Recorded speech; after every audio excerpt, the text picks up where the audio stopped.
reigniting and then pushing it. Let's see. I'll wait for this corner, then I will rev it out and go to second.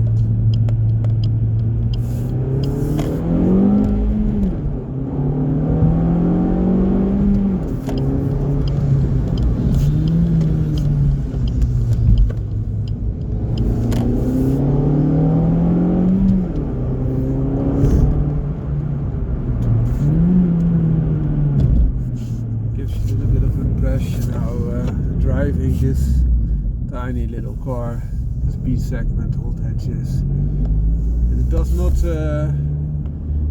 how do you say that?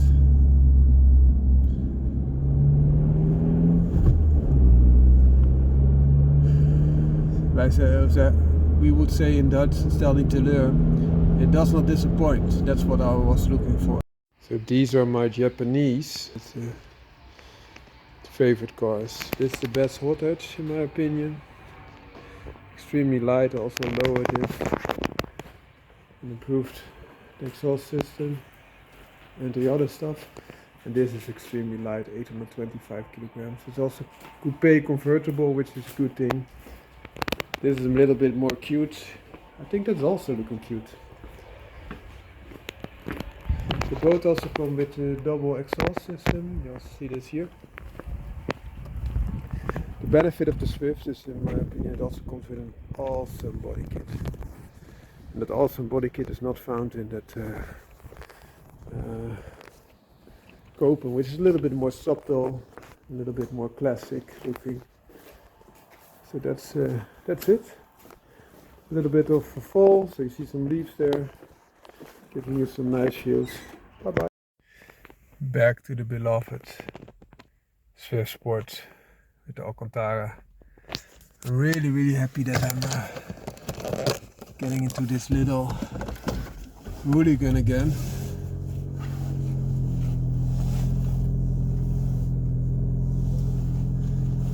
Just a great little runabout.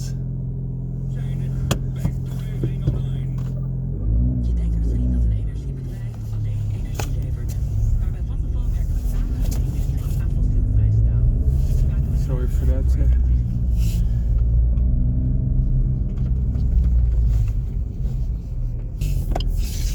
Giving you the nice view again.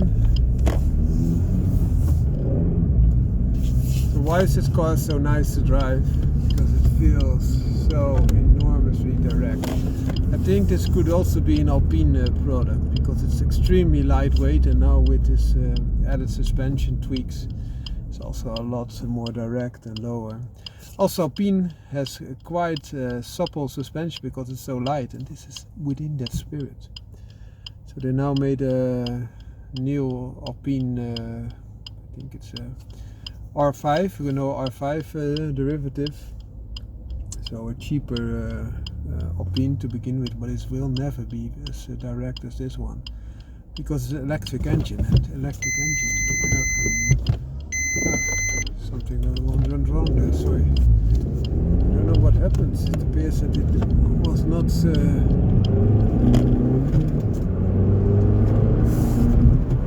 appeared not to be on the automatically restarting, so it switched off and now it did not automatically restart. So I will keep this in consideration. If this will turn up again, I will recontact, of course, but it appeared to shut off. And then when I tried to put on the gas again, putting it in gear, it did not turn on automatically. Okay. Let's keep this into consideration. See, now it's switching off. Yeah, now put it in on the first gear and it pops up.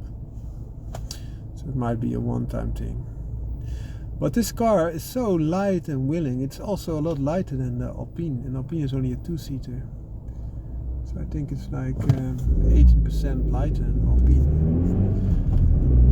And of course also doesn't have the same power as Alpine. It's all about half the power of the Alpine. With a tune you go a little bit higher, but you can also tune an Alpine. It's also like 80% lighter.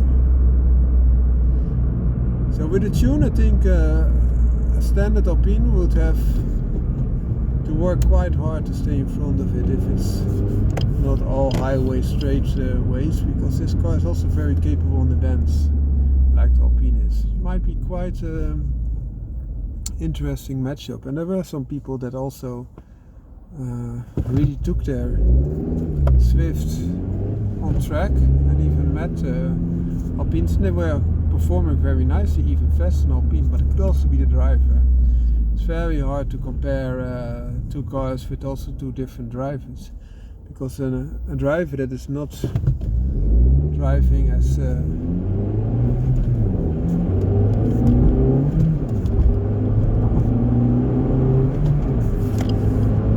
capable is also not able to extract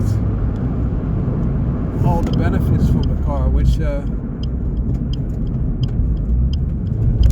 driver that is able to do that is. This car feels feisty again after driving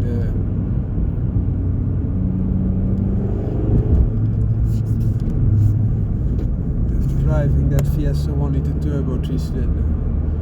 Of course, has a lot more horsepower, a lot more torque, a lot better chassis, a lot director feeling, bigger steering wheel with this especially Alcantara add-on, and a nicer shifting gearbox, better brakes. So there are a lot of things to like. And that's also the reason why I think this car should be, or could be, because it's a Japanese type of car, not an Alpine, not a French type of car, but you have the same type of spirit.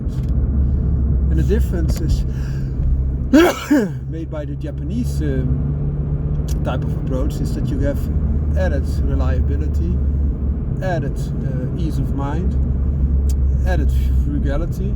So we have a lot of things to have in a beneficial sense as well. And you can seat up to 5 people instead of the 2 people that only fit into the Alpine A1 on a 10. Alpine A1 on a 10 I do like a lot more than, for example, the Porsche Boxer, which is also, or the Cayman, the same car with or without a roof. So Cayman would be a more direct fit compared to the Alpine, which is also a coupe. But I like it more because it's more lightweight approach.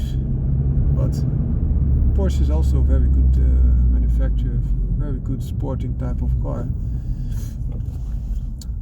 With that being said, if you have this Suzuki Swift Sport, you have a Stage1 tune on it, and perhaps some improvements on the exhaust system like I have, and the suspension improvements, you will have a car that's very, very close to Alpine A110 type of performance and driving experience for just a fraction of the price, and also with a lot of ease of mind, reliability upgrades. So a very good alternative, I must say. Let's see how the temperature is going. Temperature is like that.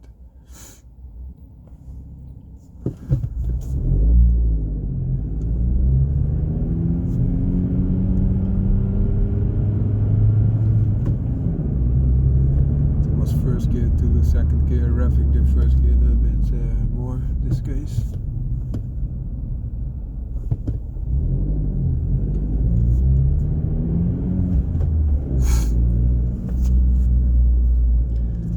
And there's a thing, if you have a slower car, the Alpine is faster of course, but if you can drive it faster, because the road conditions don't allow that fast car to really exploit its capabilities, it's nicer than you have a faster car, e.g. the Alpine A110, and you have to drive it slow all the time. So you will have more raised heartbeat, more experience with a slower car to begin with. And that's a tricky thing, because in that way you can have the biggest piece of crap with the least power, and you can just go full on the throttle all the time, and that will be the nicer car, and you would be right. But that car is not capable of braking or going fast through a corner. So there's a trade-off. There is a scope that you at least need, in my opinion, need at least for every 10 kilograms of car 1 horsepower. I would prefer that you have more, but that would be the scope. If you stay below 2 horsepower for every 10 kilograms. I think you have a car that you can exploit very nice. So between 100 horsepower per 1000 kilograms and 200 horsepower per 1000 kilograms, you have a very nice driving car. It's my simple advice. If you go above that, you will have a faster car, of course, a lot faster, but then you will be hard pressed to find routes where you really can exploit it. For your experience, an Audi S3 with 300 horsepower that weighs about 1500 kilograms, for example, would still be at the top of that level. But that would be a car that quite hard pressed to get all the goodness out, so to say. Whereas if you have for example, Fiesta's a little bit too little horsepower with 100 horsepower and 1040 kilograms, that's just below it. But a little bit above that would be already in that bracket. So for example, one VW Up GTI would be in that bracket, only that does not have brakes all round. I want disc brakes all round instead of drum brakes. I have drum brakes also in the Copen, but that car weighs only 825 kilograms, so that's about 200 kilograms lighter than the Up, which has the same brake configuration. So in my opinion, if you have a car like that and you also have disc brakes all around, you have a very capable, nice setup to begin with. I will try to rev this little car a little bit out now.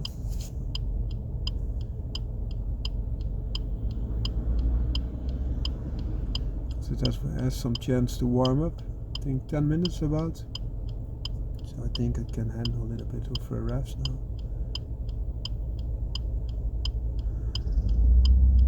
I put the clutch in and still in the first gear, otherwise it would shift. Go to automatic start-stop system again. And I want it to be warm now. So not just reigniting and then pushing it. Let's see. I'll wait for this corner, then I will rev it out and go to second.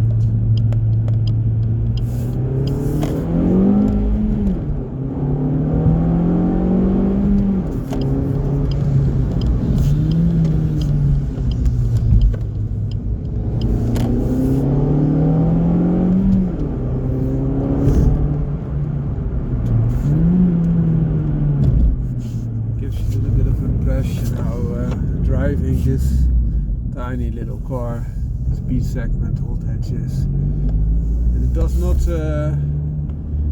how do you say that?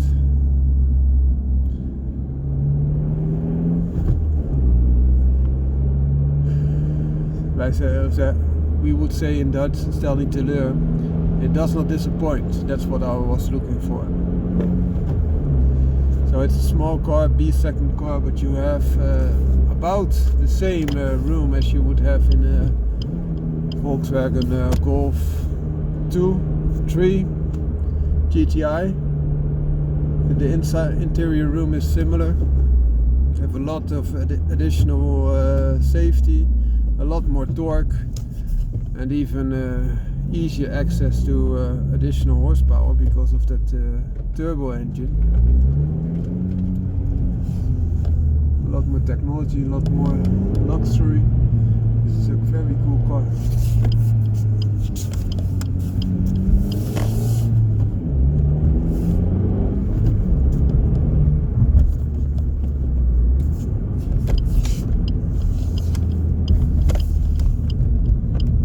Magpies on the road.